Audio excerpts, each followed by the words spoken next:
Une forte envie, c'est juste une envie. Je n'ai pas entendu une voix, je n'ai pas vu, je n'ai pas eu un son, je n'ai pas eu une vision, juste une envie de porter costume, cravate. Écoutez bien l'histoire que je vais vous expliquer, vous allez comprendre ce que vous vivez souvent. Comme l'envie est insistante, je m'habille comme ça, je rentre au bureau et effectivement, dès que j'arrive, on commence à se moquer de moi. À Abidjan, on appelle ça attachement. Mes collègues commencent à m'attacher. Je dis, mais toi, tu as quel problème? On dit, il y a quoi? Tu as des funérailles? Après, ici, tu vas où? Mais tu vas dans une soirée. Il dit, non, mais pourquoi tu t'es habillé comme ça un vendredi? Il dit, j'avais envie. Ils ont ri, je suis allé à mon bureau. 30 minutes plus tard, le PDG envoie un mail. Il dit dans le mail qu'il devait aller à une réunion importante de Microsoft au plateau. Il vient d'avoir un imprévu. Il a besoin de quelqu'un dans le bureau pour aller le représenter. Dis avec moi, poussé par l'esprit. Poussé par l'esprit. Dis, cet esprit, pousse-moi. Cet esprit, pousse-moi. Apocalypse chapitre 4, verset 1. Monte et vois. Apocalypse 4, verset 1.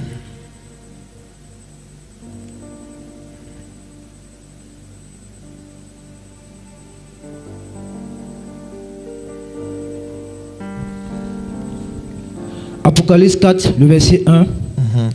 Après cela, je regardai, et voici, une porte était ouverte dans le ciel. La première voix que j'avais entendue, comme le son d'une trompette, et qui me parlait, dit, monte ici, et je te ferai voir ce qui doit arriver dans la suite. Amen. Amen. Monte ici, je te ferai voir ce qui doit arriver dans la suite. Alors, quand l'homme de Dieu m'a donné le sujet, monte et vois, j'avoue que ça m'avait stressé un peu. Je me suis demandé, je vais monter où, je vais voir quoi. On m'accuse souvent d'être prophète. On m'accuse d'être prophète. Pourtant, je ne suis qu'un simple frère. Un petit diacre, un petit évangéliste qui se débrouille quelque part. Mais quand j'ai commencé à méditer sur le verset, j'ai commencé à voir dans les Écritures quelques vérités que je vais partager avec vous. Béni soit Dieu pour la vie du groupe musical. Vous pouvez vous asseoir, que Dieu vous bénisse. On va acclamer pour le groupe musical. Merci beaucoup. Asseyez-vous. J'ai étudié le mot monter. Ça veut dire quoi monter? J'ai regardé dans le grec, les textes grecs à partir desquels ils ont traduit la Bible que nous avons. Et j'ai vu que pour faire très simple, de façon très pratique, monter, ça consiste à faire quoi? En fait, quand je préparais ce message, j'ai dit au Saint-Esprit, inspire-moi des mots que j'aurais aimé entendre quand j'étais nouveau converti. Je vais vraiment expliquer les choses avec un langage très terre à terre, pour que même si quelqu'un s'est converti, ça fait 3 heures de temps, qu'il puisse comprendre ce qu'on va dire aujourd'hui. Monter, c'est quoi? Monter, c'est faire une chose pour s'exposer volontairement et intentionnellement à l'influence et à la conduite du Saint-Esprit. C'est tout. Monter, c'est poser une action volontairement et intentionnellement dans le but de s'exposer à l'influence et à la conduite du Saint-Esprit. Ça veut dire que ce sujet ne va intéresser que des gens qui veulent être influencés et conduits par le Saint-Esprit. Ce que je vais dire ici ne concerne que des personnes qui ont vraiment soif de la présence du Saint-Esprit, pour que la présence de l'Esprit les pousse et les conduise. Pourquoi j'utilise le mot influencer? Je vais remplacer influencer par pousser. Vous savez, l'une des expériences qui facilite la vie et qui nous fait éviter les pièges de nos ennemis, c'est l'habitude d'être poussé par l'Esprit. Poussé par l'Esprit. On va lire un verset, Marc chapitre 1, verset 12, et je vais expliquer ce que ça veut dire, être poussé par l'Esprit. Marc chapitre 1, le verset 12. Aussitôt, l'Esprit poussa Jésus dans le désert. Amen. Amen. Vous savez, quand on parle de la relation avec le Saint-Esprit, il y a plusieurs actions que le Saint-Esprit peut faire pour nous. Le Saint-Esprit peut soit nous montrer quelque chose. Le Saint-Esprit peut soit nous faire entendre quelque chose. Le Saint-Esprit peut te faire sentir quelque chose. Le Saint-Esprit aussi peut juste te pousser. L'action du Saint-Esprit qu'on appelle poussé par l'Esprit, Jésus poussé dans le désert, cela veut dire que Jésus n'a pas entendu une voix, Jésus n'a pas eu de vision, Jésus n'a pas fait un songe, Jésus n'a pas fait un rêve.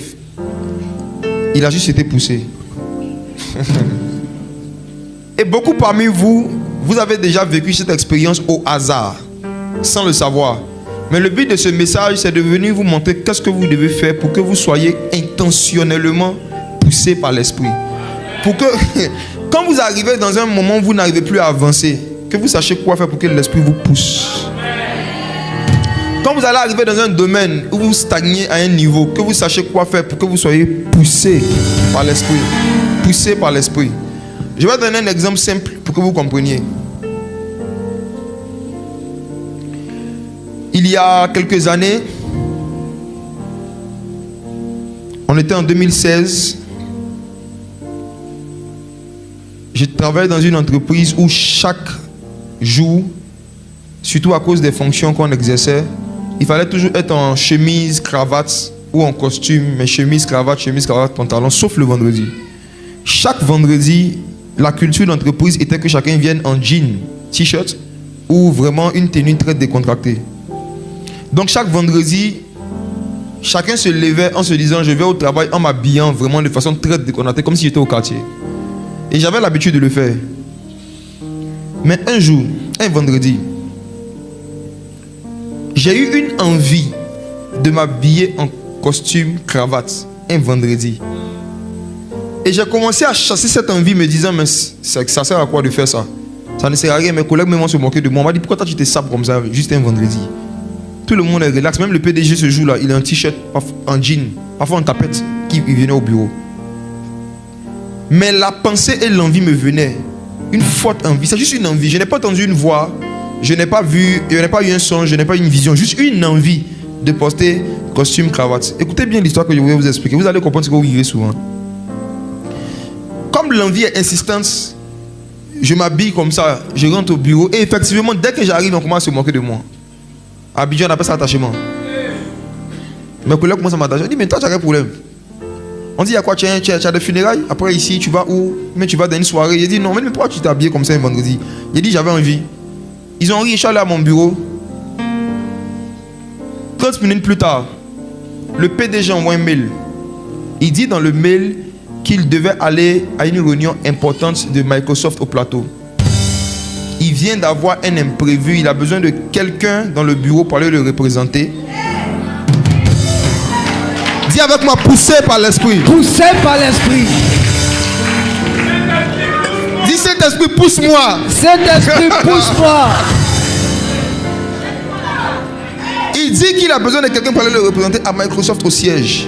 Mais le dress code exigé pour la réunion, c'est costume, cravate. Qui dans le bureau costume, cravate? Il était le seul ce vendredi. Dis avec moi, poussé par l'Esprit. Poussé par l'Esprit. Les collègues ont regretté de s'être moqués. Et c'est comme ça que j'ai eu accès à là-bas. Combien de fois tu n'as pas eu envie de faire quelque chose que tu n'as pas fait? Et après, une situation s'est passée, puis tu dis quelque chose m'avait dit.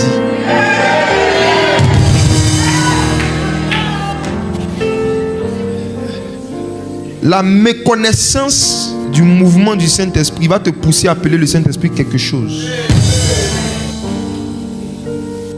La méconnaissance du Saint-Esprit va te pousser à chosifier le Saint-Esprit. Jean dit dans Apocalypse que lorsqu'il est monté, il n'a pas vu quelque chose sur le trône, il a vu quelqu'un. Dis avec moi quelqu'un. Quelqu'un. Demande à ton voisin, le Saint-Esprit est quelque chose ou bien il est quelqu'un? Il faut lui demander.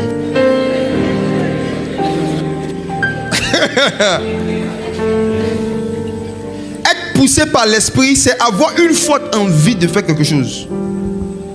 Être poussé par l'Esprit, c'est ressentir une urgence de faire quelque chose sans savoir pourquoi. Mais quand tu obéis, tu comprends pourquoi après. Parce que le Saint-Esprit te met dans un sens qui va t'arranger et qui va te faire rentrer dans ta destinée ou qui va faire rentrer une bénédiction dans ta vie. Poussé par l'Esprit. Jésus, après son baptême, a eu une forte envie d'aller dans le désert. Il n'a pas entendu une voix qui lui a dit. Il a eu une envie. Et c'est cette envie-là qui a été traduite par être poussé par l'Esprit? Combien de fois le Saint-Esprit t'a poussé à faire quelque chose et tu l'as fait? Comme moi dans l'exemple que j'ai donné. Et quand tu as vu le résultat ou quelque chose qui s'est passé après, tu dis je comprends pourquoi. Par exemple, il y a quelqu'un ici le jeudi, quand tu t'es réveillé le matin, il y avait des habits que tu avais lavés la veille le mercredi. Je n'ai pas encore commencé à prophétiser, c'est juste un exemple. Il y a quelqu'un ici qui avait mis des habits le mercredi soir. Et le lendemain, quand tu t'es réveillé, quelque chose, une voix t'a dit d'enlever les habits de la corde où tu avais mis. Pourtant, tout n'était pas complètement sec. Tu as pris ce qui était sec, tu as touché certains qui n'étaient pas secs, tu voulais laisser, mais tu as été poussé à tout enlever et après la pluie est tombée. Qui a vécu cette expérience? Vous voyez? Ok. C'est ce qu'on appelle pousser par l'Esprit. Plusieurs chrétiens ont des expériences dans différents domaines où ils ont eu une forte envie de faire quelque chose. Et quand ils ont fait, ça leur a évité un danger ou ça leur a donné une bénédiction. Mais pourquoi des chrétiens vivent ça au hasard? Parce qu'ils ne savent pas monter. Il y a un lieu où tu peux monter pour que le Saint-Esprit puisse te pousser régulièrement dans tous les domaines de la vie, même dans les choses les plus banales. Tu vas faire des choses poussées par l'Esprit. Surtout vous qui travaillez en entreprise, vous devez aspirer à cette dimension-là. Ça va vous rendre étrange au milieu de vos collègues. Il y a des choses, il y a un sens dans lequel tout le monde va faire les choses. Souvent vous allez faire le truc contraire. Et quand on va voir le résultat, on va dire mais comment tu as fait? Et tu vas dire j'ai été poussé par l'Esprit. Poussé par l'Esprit. Donc c'est ça qu'on appelle monter. Monter, c'est faire une chose dans le but que le Saint-Esprit puisse te pousser. Monter, c'est pratiquer certaines choses pour que chaque fois que le Saint-Esprit voit un danger qui est devant toi ou bien une bénédiction qui est derrière toi, il puisse te pousser dans le sens où tu dois aller pour rentrer dans ta bénédiction, ou il puisse te pousser dans le sens où tu dois aller pour éviter une malédiction. Maintenant, comment on monte de façon concrète? Et on monte sur quoi? On monte comment et on monte sur quoi? Je vais parler ce soir de deux choses sur lesquelles tu peux monter pour voir. Première chose, sur la montagne. Il existe des montagnes dans le monde spirituel. Et je vais t'expliquer de façon très simple comment est-ce que tu peux volontairement, intentionnellement monter sur une montagne pour voir. Luc chapitre 9, verset 28. Luc le chapitre 9, verset 28. Environ 8 jours après qu'il eut dit ces paroles, Jésus prit avec lui Pierre, Jean et Jacques, et il monta sur la montagne pour prier. Pendant qu'il priait... C'est bon. Jésus prit avec lui Pierre, Jean et Jacques. Et il monta sur la montagne pour prier. Mes frères et sœurs, en général dans notre jargon christiano-évangélique, lorsque quelqu'un est en jeûne, il dit je suis quoi? Je suis sur la montagne. D'accord. Lorsque quelqu'un est en train de prier fortement, il dit je suis sur la montagne. J'attire votre attention sur un détail. La Bible dit dans ce verset que Jésus a emmené Pierre, Jacques, Jean. Il les a pris d'abord avec lui un. Ensuite, il monta. Ensuite, il a prié. Donc ça veut dire que la montagne, ce n'est pas la prière. On monte sur la montagne pour prier. La montagne, ce n'est pas le jeûne. Mais on monte sur la montagne pour jeûner. Je reprends. Ce n'est pas parce que tu jeûnes que tu es sur la montagne. Le jeûne n'est pas une montagne. Pas du tout. Il y en a qui jeûnent dans la vallée.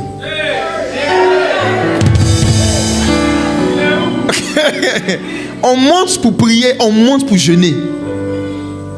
Ce n'est pas parce que tu pries que ça veut dire que tu es monté. Ce n'est pas parce que tu jeûnes que ça veut dire que tu es monté. Avant de monter, il faut d'abord prendre Pierre, Jean et Jacques. C'est la première chose à faire. Tu ne peux pas monter si tu ne prends pas ces trois-là.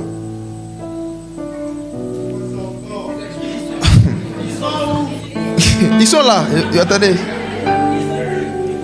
Quand tu veux monter spirituellement, c'est-à-dire que tu veux t'exposer au poussé par l'Esprit ou à la conduite du Saint-Esprit, tu dois d'abord prendre Pierre, Jean et Jacques qui symbolisent 3 vertus: la foi, l'espérance et l'amour.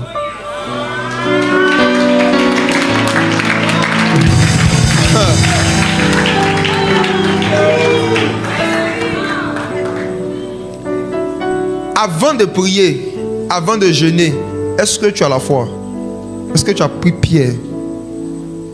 Vous allez voir que ces 3 noms qui ont été cités ici, c'est le nom des 3 apôtres qui ont écrit dans le Nouveau Testament. Pierre a écrit un livre, Jacques a écrit un livre, Jean a écrit un livre.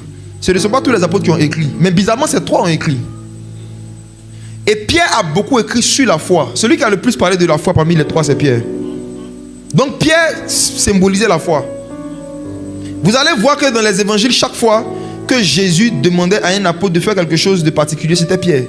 Il avait une foi. C'est Pierre qui a cru qu'il pouvait marcher sur l'eau. Les apôtres ont vu Jésus marcher sur l'eau.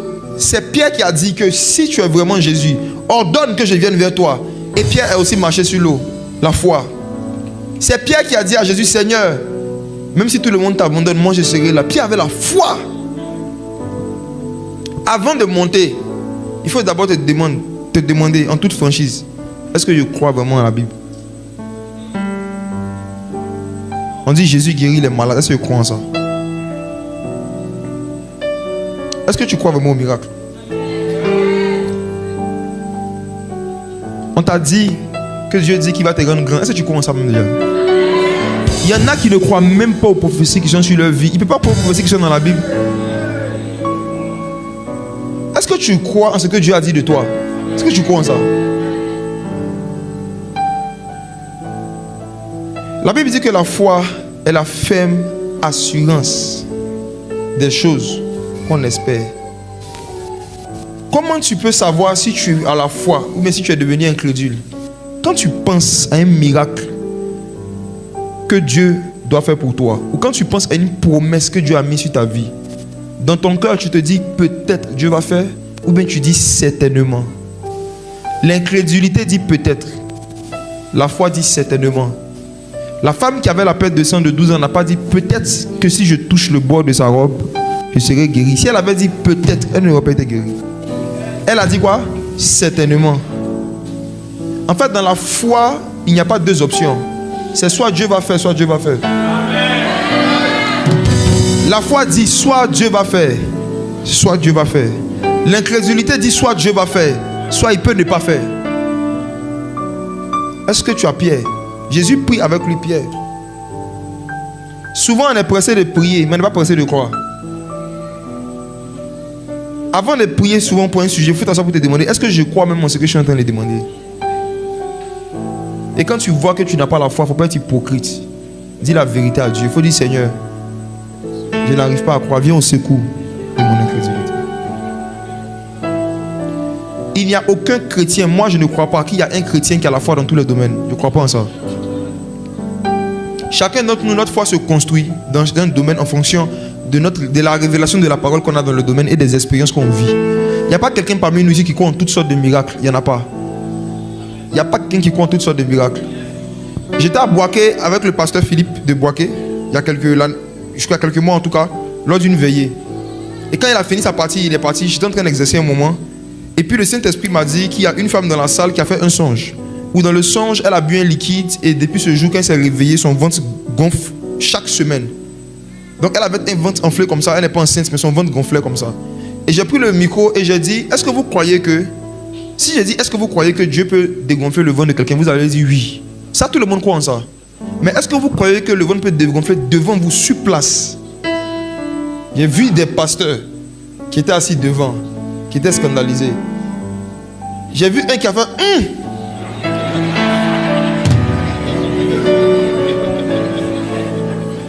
Ce pasteur croit en Jésus. Il croit au retour de Jésus, il croit à l'enlèvement de l'église, mais il ne croit pas au dégonflement des ventres instantané.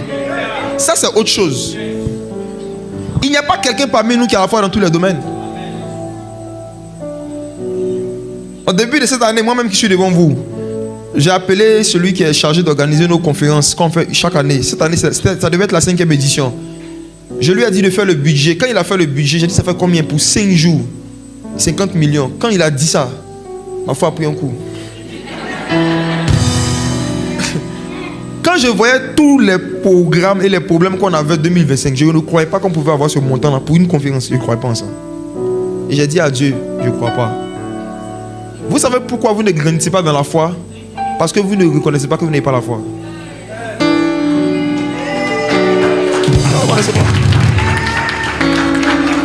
Vous faites semblant de croire en certaines choses. Mais ce qui montre que vous ne croyez pas, c'est qu'il n'y a pas d'œuvre. La foi sans les œuvres est morte.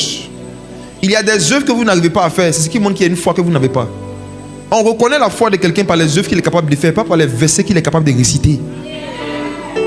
On ne reconnaît pas la foi de quelqu'un par les versets qu'il est capable de réciter, par les œuvres qu'il est capable de faire. La situation qui te blesse, la situation qui te trouble, pour laquelle tu veux que Dieu intervienne, rentre en toi-même pendant quelques secondes. Est-ce que de tout ton cœur tu crois que Dieu peut régler ça cette semaine? Est-ce que tu crois vraiment ça? Est-ce que tu crois? Quand tu ne crois pas de tout ton cœur, mais que tu sais que, oui, tu veux que Dieu t'aide à croire, maintenant tu vas sur Jacques, l'espérance. En fait, l'espérance, non. C'est le petit frère de la foi.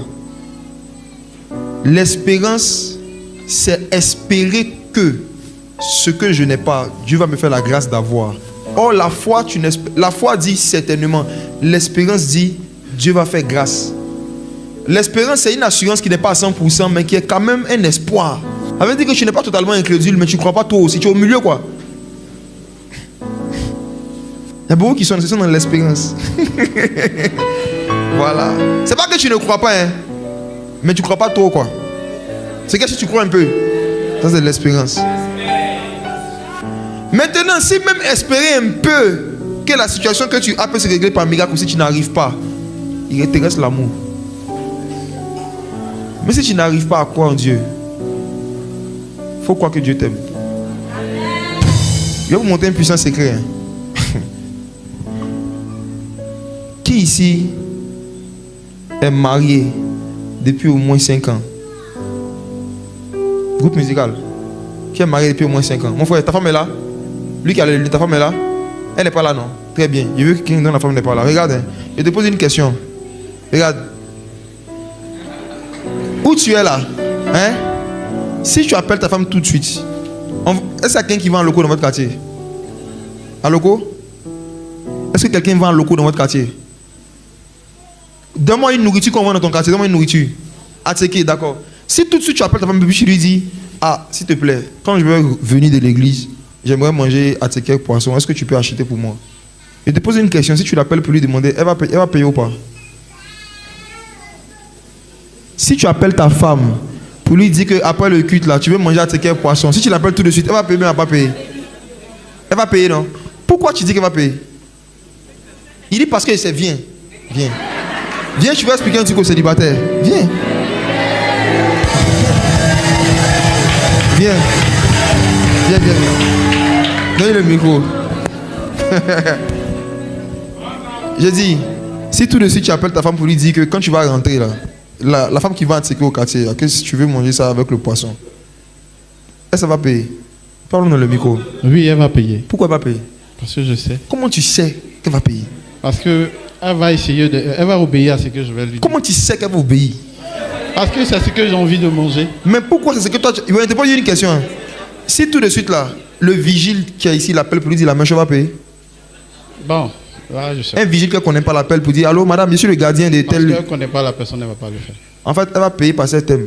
Tu sais, ton assurance qu'elle va payer, là, tu ne dis pas elle va payer parce que tu sais si elle a l'argent ou pas. Tu as vu qu'elle posait la question, tu n'as pas réfléchi à ses moyens. Tu t'es basé sur l'amour qu'elle a pour toi et tu n'as pas douté qu'elle va te donner. Il faut t'asseoir.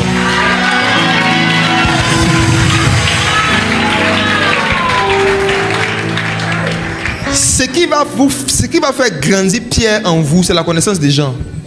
Jean représente l'amour. Quand vous allez connaître l'amour que Dieu a pour vous, vous allez croire facilement à des choses qu'il peut faire pour vous.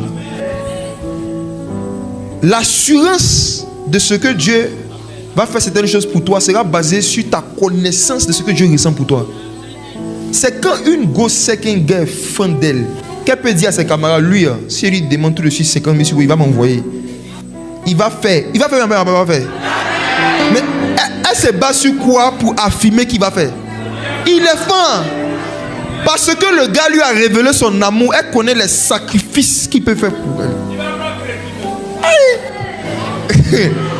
De la même façon, méditez sur ce que Jésus ressent pour vous. Va vous rendre puissant dans la foi. Il y a des situations où vous allez vous retrouver. Vous allez avoir du mal à croire qu'un miracle peut se passer. Mais commencez à penser à quelqu'un qui m'a donné son sang. C'est l'argent qu'il ne peut pas me donner.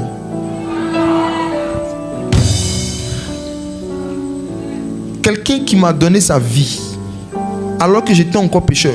L'apôtre Paul dit que Dieu nous prouve son amour en ce que lorsque nous étions encore pécheurs, Christ est mort pour nous. Donc regardez quelqu'un qui s'est sacrifié pour nous quand nous étions encore pécheurs. Maintenant on essaie de se sanctifier un peu. Qu'est-ce qu'il ne peut pas nous donner? C'est la méditation sur l'amour que Jésus a pour nous qui fait grandir Jacques et Jean, Jacques et Pierre. La foi et l'espérance.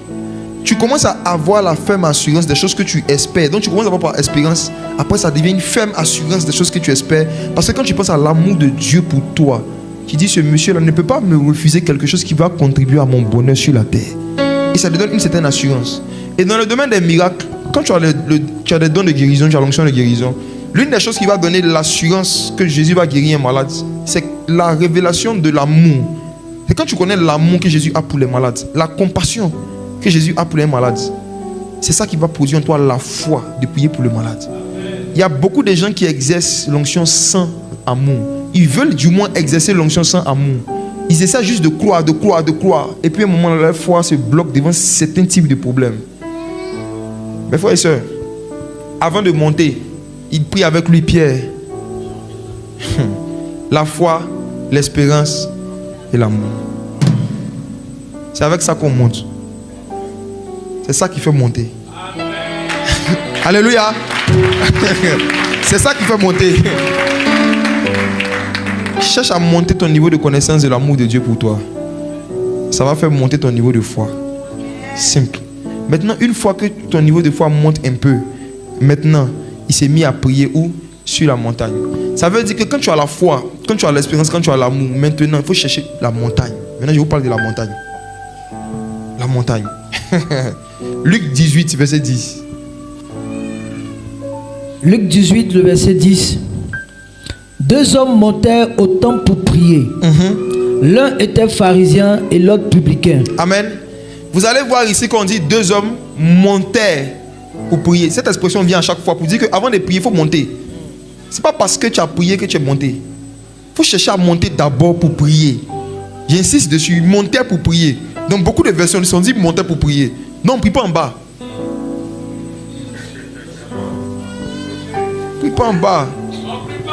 On ne prie pas en bas. On ne prie pas dans le doute. On ne prie pas dans la peur. On ne prie pas dans les inquiétudes. On prie dans la foi. Il faut monter d'abord. Il faut croire d'abord avant de prier. La Bible dit il faut que celui qui s'approche de Dieu croit que Dieu existe.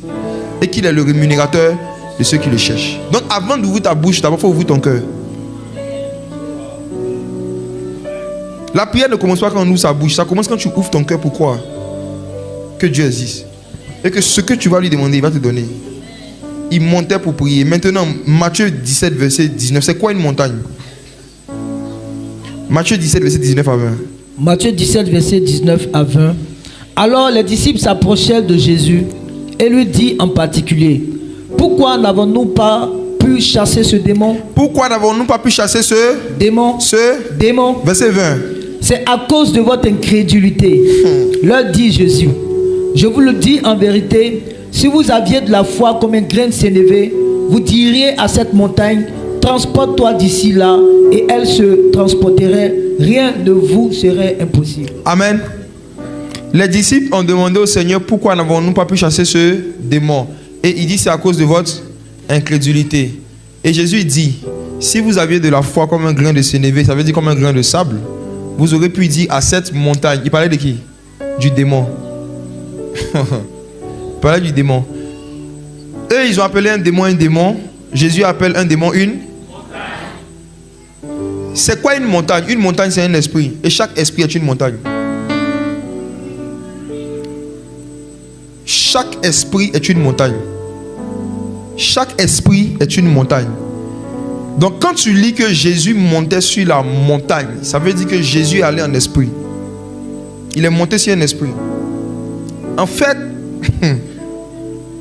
il y a un psaume de David où David dit qu'il a vu Dieu qui est monté sur un chérubin. Dieu monté sur un chérubin. Et le chérubin volait. Je vais vous dire de façon très simple que dans le royaume de Dieu où vous êtes, il y a une montagne qui existe qu'on appelle la montagne de Sion. Vous avez déjà entendu ça? Vous chantez cela? La montagne de Sion.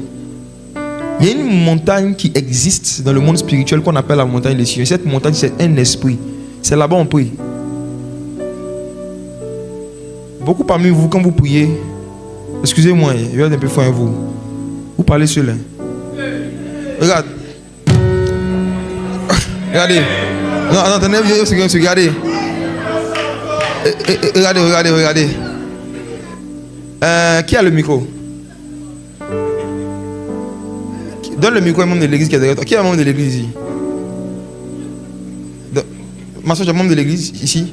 Tiens-toi debout s'il te plaît. Non, je veux quelqu'un qui est membre de cette église. Donne-la à quelqu'un. N'ayez pas peur, c'est causerie. Ma soeur, vous pouvez vous tenir debout. Ma soeur, vous connaissez Didier Dobois? Oui. Si je vous dis tout de suite, parlez à Didier Dobois. Si je vous dis parlez lui, parlez à Dobois. Parlez lui. Qu'est-ce que vous allez me dire? Il n'est pas là. Donc on ne parle pas à quelqu'un qui n'est pas là. Oui. Faut t'asseoir. La soeur dit, Dobois n'est pas là. Je vais vous poser une question. Est-ce que Dobois n'est pas en Côte d'Ivoire? Est-ce qu'il n'est pas à Abidjan? Mais pourquoi on ne peut pas lui parler? Est-ce qu'il n'est pas à Abidjan aussi? Donc même dans Abidjan encore là, il y a des distances et puis il y a des localités, non? Ok. Vous êtes en Christ, vous êtes en Dieu. Mais est-ce que Dieu est proche de vous?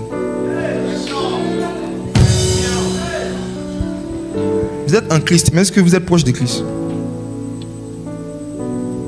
Vous êtes dans le royaume, mais le royaume est grand. Hein? On dit le gars assis sur son trône. Toi, tu es où?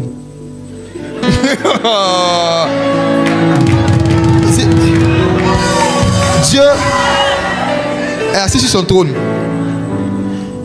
Je vais aller loin. Quelqu'un me dirait, mais on dit que le Saint-Esprit habite en nous. Allons en toi là. Je vais t'expliquer quelque chose. Allons en toi. Regarde. Tu ne te rappelles pas du fou de Gadara? Jésus a demandé au démon quel est ton nom. Le démon a répondu Légion, car nous sommes plusieurs. Légion, c'était une armée composée d'au moins 2000 personnes. Donc un fou avait plus de 2000 esprits en lui. Donc imaginez-vous la taille de l'esprit humain.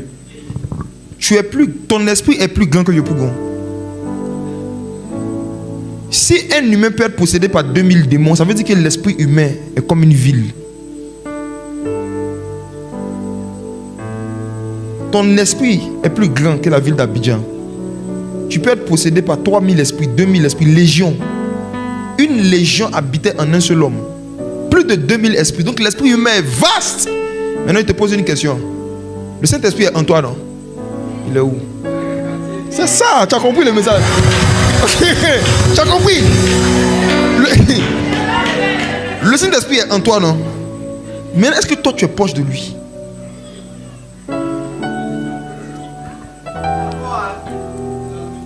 Maman, vous avez une servante. Elle dort dans la même maison que vous, non? La servante ne dort pas. Qui a une servante qui dort dans la même maison qu'elle ici? Une servante. Maman, votre servante dort dans la même maison que vous, non? Est-ce que vous dormez dans la même chambre? Est-ce qu'elle est proche de vous? Vous êtes dans la même maison, mais est-ce que quand vous avez vos problèmes, si vous avez des problèmes d'amis, problèmes de foyer, c'est à elle que vous parlez? Ce n'est pas parce que tu es à côté de quelqu'un que tu es proche de lui. Dieu est à côté de vous, mais est-ce que vous êtes proche de lui? Il est en vous, mais est-ce que vous êtes proche de lui?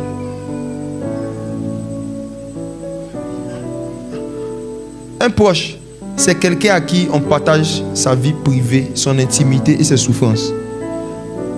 Si depuis que tu t'es converti, Dieu ne t'a jamais parlé de quelque chose qui le fait souffrir, c'est qu'il n'est pas proche de toi. Si depuis que tu t'es converti, le Saint-Esprit ne t'a jamais parlé de quelque chose qui l'attriste dans le monde et qui veut que toi tu règles, vous n'êtes pas encore devenus amis. Sur Facebook, quand quelqu'un se marie, la personne publie les photos. Si la personne a un enfant, il peut publier. Si la personne a une promotion, la personne publie. Mais qui parmi vous sur Facebook, un jour, tu as perdu de l'argent et puis tu as publié sur Internet? Qui parmi vous, quand tu es à la maison et puis tu vas aux toilettes pour faire ta selle, là, tu publies sur Facebook? Personne, non? Écoutez cette phrase. On publie ses joies et ses exploits à des inconnus. Maintenant, on partage ses humiliations, ses hontes et ses souffrances à ses amis. Est-ce que vous êtes amis avec le Saint-Esprit? Est-ce que vous êtes amis avec Jésus? Si vous êtes amis avec Jésus, il doit vous parler des choses qui l'attristent, des choses qui le blessent. Donc quand toi tu viens prier, et puis tu ne parles que de ton mariage, de ton voyage, de ton visa, de tes problèmes, pour Jésus, vous n'êtes pas proches, hein? Vous n'êtes pas des proches. Mais il t'écoute. Tu parles. Et puis quand tu finis, tu t'en vas. C'est pour ça que tu n'es pas exaucé. Ce qu'il faut chercher dans cette saison, c'est ce que votre père, le pasteur Mohamed Sanogo, enseigne. L'intimité avec Christ. Intimité, ce n'est pas s'enfermer dans une chambre pour pleurer. Intimité, c'est demander à Dieu qu'est-ce qui le fait pleurer. Un moment d'intimité, ce n'est pas un moment où toi tu pleures dans la présence de Dieu. C'est un moment où Dieu peut pleurer dans ta présence. C'est un moment où Dieu peut te dire, tu vois, tu habites à Yopougon, il y a beaucoup de jeunes qui sont encore dans la drogue, mais personne ne va les évangéliser. Ça me fait mal. Qui enverrai-je? Qui enverrai-je? Il y avait beaucoup de prophètes en Israël, mais il n'y avait pas beaucoup de prophètes qui ont entendu quand Dieu a dit qui enverrai-je. C'est Ésaïe seul qui a entendu qui enverrai-je, parce que lui il était proche. Donc il a entendu les souffrances de Dieu. Monte et vois. Monte là, c'est pour voir quoi? Tout ce que je vais expliquer, comment on monte là, il faut comprendre que c'est pour voir les problèmes de Dieu. Hein. Ah, attends. Tu as débat. Je vais vous apprendre comment monter pour voir les choses qui attristent le Saint-Esprit. Comment monter pour voir les choses qui touchent le cœur de Dieu, les souffrances de Dieu. Dieu souffre aussi, Dieu a des problèmes. Il cherche des hommes qui vont voir les choses qui l'attristent et puis qui vont régler ça sur la terre. Qui enverrai-je? Ésaïe est monté au ciel. C'était pour qu'il voie les souffrances de Dieu. C'était pour qu'il entende Dieu en train de se plaindre qu'il n'y a personne qui peut envoyer. Qui enverrai-je? Qui enverrai-je? Qui enverrai-je? On monte pour prier et on prie pour voir ce qui est dans le cœur de Dieu que Dieu veut manifester sur la terre. Jésus dit, quand vous priez, dites notre Père, que ton règne vienne, pas que notre règne se manifeste. Quand tu es en train de prier pour ton mariage, tu es en train de prier pour ton règne. Quand tu pries pour ta promotion, tu pries pour ton règne. Quand tu es en train de prier pour ta maison que tu veux construire, ça c'est ton règne. Maintenant, à quel moment tu vas demander à Dieu de faire venir pour lui? Le règne de Dieu, c'est quand des pécheurs se convertissent, quand des gens tourmentés par des démons sont délivrés, quand des malades sont guéris, quand l'évangile est annoncé. C'est ça le règne de Dieu. Jésus dit, quand vous priez, dites notre Père qui est aux cieux, que ton nom soit sanctifié, que ton règne vienne. Les trois premières phrases, c'est ton nom, ton règne, ta volonté soit faite sur la terre comme au ciel. Qui doit faire la volonté de Dieu sur la terre? C'est nous. Comment tu vas pouvoir faire sa volonté sur la terre comme au ciel si tu n'es jamais allé au ciel? Dieu veut t'apprendre à monter au ciel pour voir sa volonté, pour revenir faire ça sur la terre. Ce n'est pas voyage, visa, mariage. Laissez ça. Tout ce qu'un païen arrive à avoir sans Jésus, on n'a pas besoin de Jésus pour avoir ça.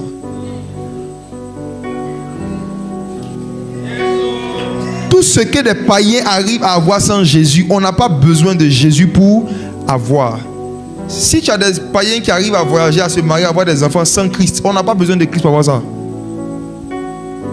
Quand Jésus est venu sur la terre, il a dit, je suis le chemin qui mène au Père. Il n'est pas le chemin qui mène au Canada.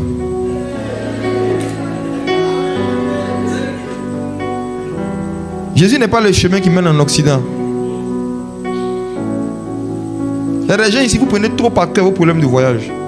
C'est pourquoi l'Esprit de Dieu ne veut pas vous faire voyager dans le lieu céleste. Parce que votre destination, c'est la France.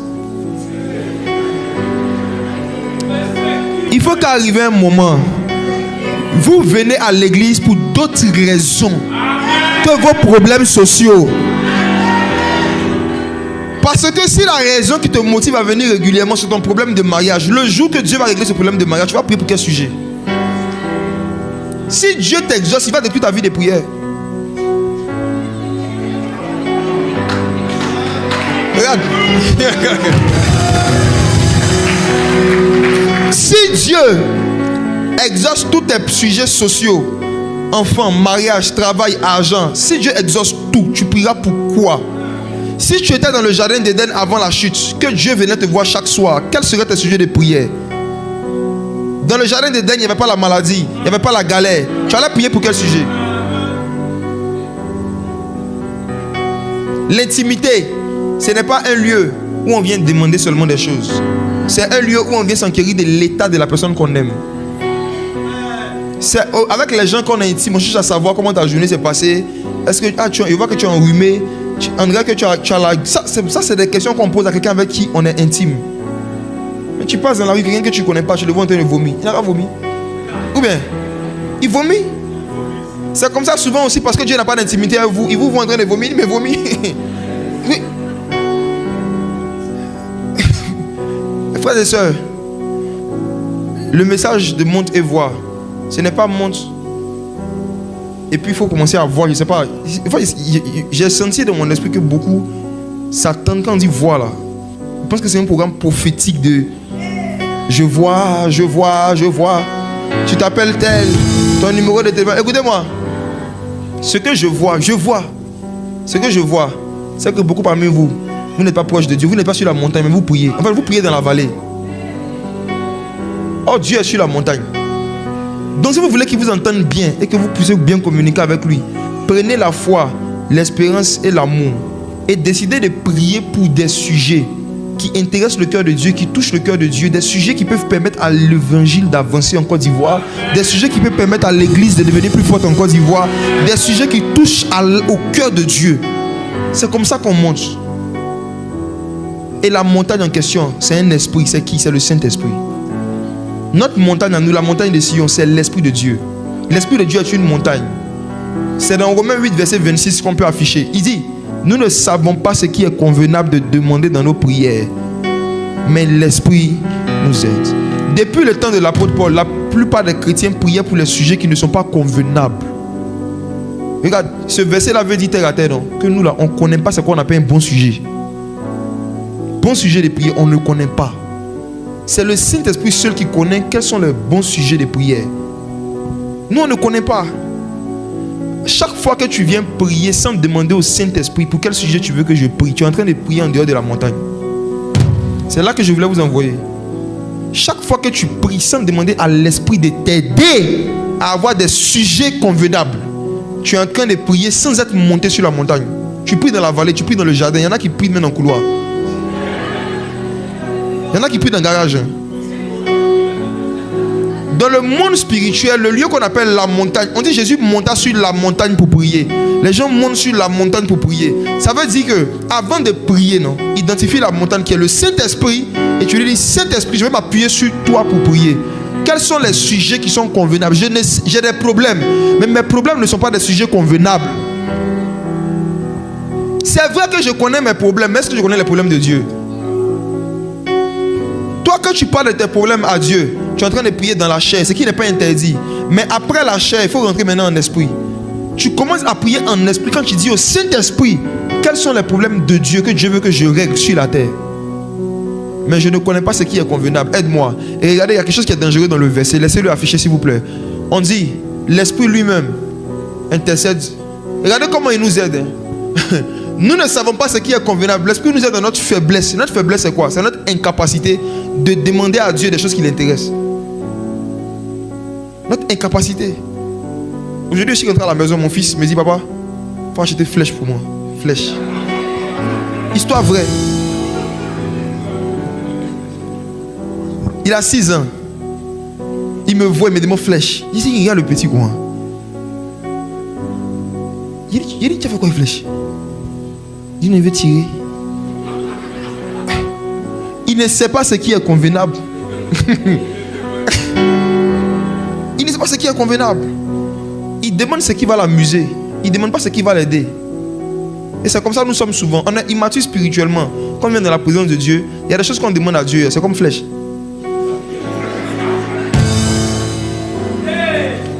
Il y en a ici, quand vous dites Seigneur, donne-moi mon mari. Je dis aux anges, elle te demande une flèche. Seigneur, donne-moi une voiture. Je dis, flèche, flèche. Flèche. Flèche. Dis avec moi, nous ne savons pas. Nous ne savons pas Ce qui est convenable de demander. ce qui est convenable de demander. On a besoin d'une montagne. L'Esprit. Le Saint-Esprit. Maintenant, quand je dis Saint-Esprit, je reconnais que j'ai des sujets trop bêtes. Aide-moi. J'ai des sujets inutiles, charnels. Oh Saint-Esprit, aie pitié de moi. Je veux prier, mais je ne sais pas comment on prie. Donne-moi les sujets qui vont intéresser le cœur de Dieu. Qu'est-ce que l'Esprit fait? L'Esprit lui-même intercède. C'est grave cette affaire. C'est-à-dire que toi, tu ne peux pas intercéder même.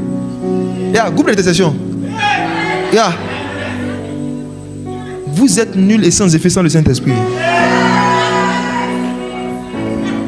Tu dis au monsieur, je vais intercéder. Et puis on dit, lui-même, il intercède. C'est-à-dire, tu vois, non? Je ne sais pas si ça vous est déjà arrivé souvent. Une autre histoire. Un jour, ma femme était en train de balayer. Et puis notre fille, la voix, puis elle dit, maman, je veux balayer le salon. Elle avait 3 ans. Elle ne peut rien balayer. Elle ne peut rien faire. La maman dit, il faut laisser. Elle pleure. 3 ans. Elle veut balayer. Donc pour la blaguer, qu'est-ce qu'on fait?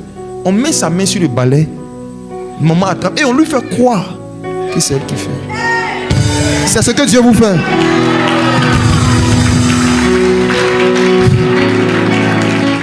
Quand tu es en train d'intercéder, tu penses que c'est toi qui intercèdes. Oh, c'est l'Esprit lui-même. Sinon, toi, ton cœur mauvais, tu peux prier pour quelqu'un. Quand tu regardes ton cœur, quand toi-même tu te connais, et puis tu vois que souvent tu commences à avoir pitié de quelqu'un, au point où toi tu vas citer le nom de quelqu'un dans ta prière. Et tous les problèmes que tu as, tant que tu te souviens de prier pour quelqu'un, ce n'est pas toi, c'est le Saint-Esprit. C'est l'Esprit lui-même qui intercède et il nous blague. Il prend notre bouche, il met ça dans son sujet de prière et il nous fait croire que c'est nous en train de prier. Oh, c'est l'Esprit lui-même. Nous ne savons pas ce qui est convenable de demander dans nos prières. Ça veut dire, non, en fonction de ta prière, là, nous, tout ça, on ne vaut rien. Il n'y a pas quelqu'un qui est expert en prière. L'expert de la prière, c'est le Saint-Esprit. C'est l'esprit de prière. Il est la montagne de Sion. Voici pourquoi quand je lui demande de l'aide, quand je dis Saint-Esprit, aide-moi, je vais intercéder. Il intercède lui-même, mais pas comment? Là, je vais aller loin. Pas des soupirs. Pas des soupirs. Écoutez-moi. C'est quoi un soupir? Un soupir, non? C'est un son. C'est pas des paroles. Hein? C'est un son. C'est un son qui naît d'une émotion. C'est-à-dire, tu as une émotion. Par exemple, quand on t'annonce que quelqu'un est mort, tu peux faire. Oh, hey. C'est-à-dire qu'il y a quelque chose qui te choque. Mais tu exprimes ça avec une émotion ou en émettant un son. Et la Bible dit que le Saint-Esprit a une attitude, c'est que quand il intercède, quand il prie, quand l'Esprit de Dieu prie, il émet des sons inexprimables. Ça veut dire que des sons, soupir même est déjà inexprimable. Mais on dit soupir inexprimable. Ça veut dire que des sons que le cerveau ne peut pas comprendre, des sons que l'être humain ne peut pas capter, ne peut pas comprendre. Et c'est ces sons inexprimables qui se transforment en parler en langue. En fait, non. Pourquoi le parler en langue est incompréhensible? Parce que le parler en langue est l'écho de la voix du Saint-Esprit dans le ciel. Quand tu es en train de parler en langue, tu es en train de répéter sur la terre ce que l'Esprit est en train de dire dans le ciel. Jésus est assis à la droite du Père et il intercède. Il intercède dans quelle langue?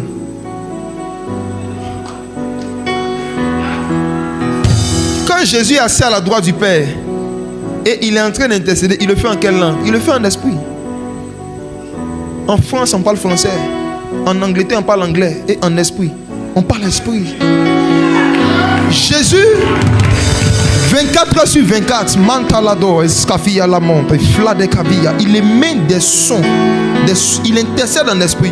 Et quand un chrétien sur la terre dit Saint-Esprit, je veux aussi intercéder, aide-moi. Qu'est-ce que le Saint-Esprit fait? Il prend ton esprit.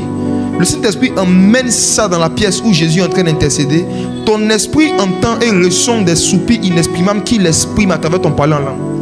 C'est pourquoi vous allez voir que dans le parler en langue, quand vous parlez en langue pendant longtemps, arrive un moment, vous ne savez plus quoi dire, ou bien vous répétez le même mot. Dans le parler en langue, il y a une dimension. Quand tu es en train de monter, là il parle de monter à travers le parler en langue. Quand tu es en train de monter en prière, arrivé un moment, tu vas répéter le même mot. Tu vas répéter le même mot. Et à un moment, tu n'auras plus de mots. C'est ta bouche seulement qui va remuer, comme Anne dans le temple. La Bible dit que Anne voulait un enfant. Au début, elle intercédait par des soupirs exprimables. On comprenait ce qu'elle disait. Mais arrivé un moment, Anne, on dit que c'est ses lèvres seulement qui remuaient. Ses lèvres seulement remuaient. On ne comprenait rien. Et comme l'homme de Dieu, Élie, ne connaissait pas cette dimension de prière, il dit elle est ivre. Elle est saoulée. Parce que sa bouche bougeait. Mais on entendait, on ne comprenait pas ses paroles. La même expérience s'est passée dans le livre des Actes. Les apôtres, le jour que le Saint-Esprit est descendu sur eux, quand la montagne de Sion est venue, wow, quand l'esprit de prière est venu et qu'ils sont montés sur la montagne, ils ont commencé à prier, poussés par l'esprit, inspirés par l'esprit. Ils ont commencé à dire des choses et ça faisait du bruit. Et il y avait des milliers de personnes qui ont entendu le bruit, qui se sont approchées. Et quand ces personnes-là s'approchaient, ils ont dit, mais ils sont ivres, ils sont saoulés. La même remarque que Élie avait fait à Anne. Les 3000 ont fait la même remarque aux disciples. Vous êtes saoulés. Au début, les soupirs étaient inexprimables, mais au fur et à mesure qu'eux-mêmes ils s'approchaient de la montagne, quand les 3000 s'approchaient, ils comprenaient. Chacun parlait dans leur propre langue. Je pense aujourd'hui que l'une des choses qui s'est passée à la Pentecôte, c'est que les apôtres disaient je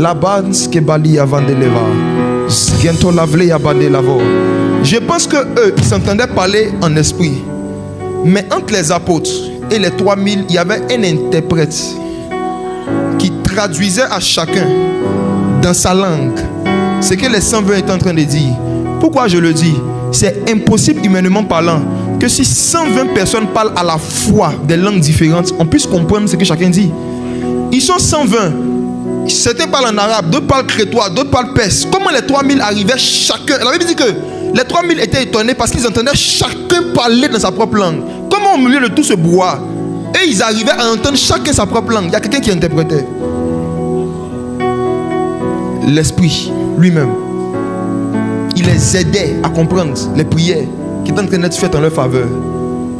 Mes frères et sœurs, l'heure vient, elle est déjà venue, où le Saint-Esprit est en train de susciter une génération de disciples qui vont passer plus de temps à prier en esprit qu'à prier en français.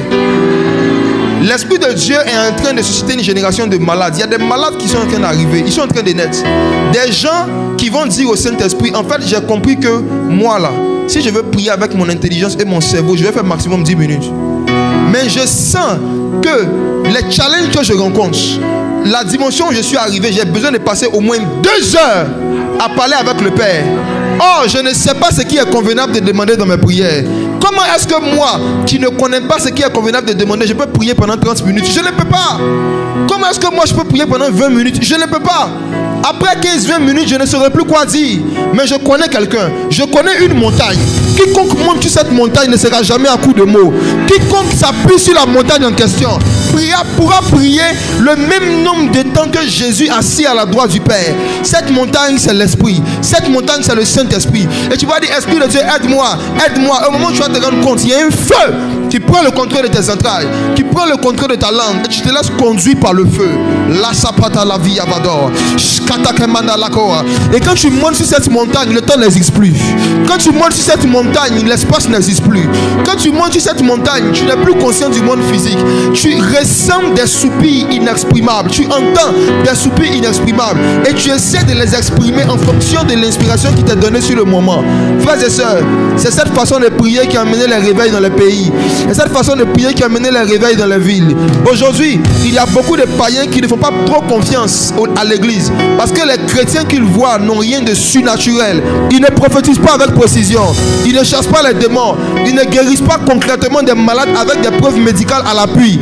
Mais ils chantent que leur Dieu fait des miracles. On a beaucoup de chansons de miracles, mais on a très peu de témoignages de miracles. On chante trop. On chante trop. On chante trop. On chante trop. Quand j'organise des veillées de réveil, l'une des choses que je n'aime pas, c'est quand on consacre des heures à chanter. On chante depuis qu'on est petit. C'est le temps de vivre ce qu'on a chanté. Jésus n'avait pas de groupe musical. Jésus n'avait pas de pianiste. Jésus n'avait pas de chanteur. Jésus avait une puissance avec laquelle il se promenait.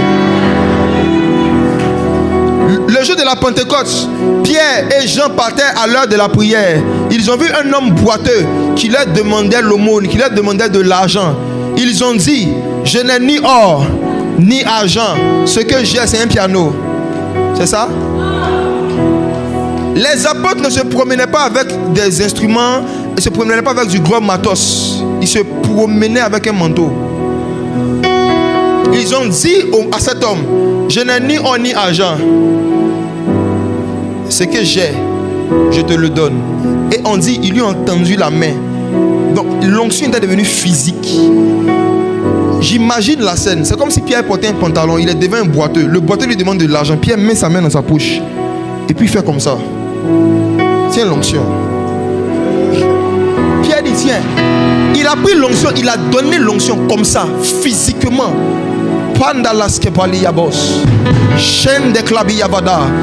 L'onction est une énergie invisible, mais qui peut prendre une forme physique et toucher un corps physique. Pendant que je suis en train de parler, l'Esprit du Seigneur me dit que ce jeune homme qui est ici et 7 autres personnes dans la salle vont commencer à recevoir une puissance qu'ils vont ressentir physiquement sur eux. Chanda la coble de go, il plane de comédia, il plombe de fadiyakor. Chandi, à partir de ce soir, tu montes davantage dans ta vie de prière, petit. Tu ne vas plus prier comme un humain. Tu vas prier comme le Saint-Esprit. L'esprit de prière va t'apprendre à prier. Palin topian de comble de kevadia pando plia ba de kava. Chanta kapali klom vente komple de koplia vida. Plong chidi plawin to pia. Skin to pli di ba il a po. Hello ple comble de le comble ko il a vedele.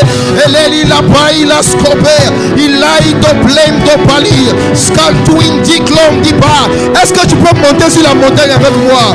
Et n'oublie comble di ba il opito. Erati brokin tuli glowing scopi la peido. Elo se pa il mento. Chaque monte pladea. Ou la clisse de valor. Irasi bloki voa. E sompli cavea. Atomi scupli completo. Pembo pembo. E role cule pani. Olis complis complet.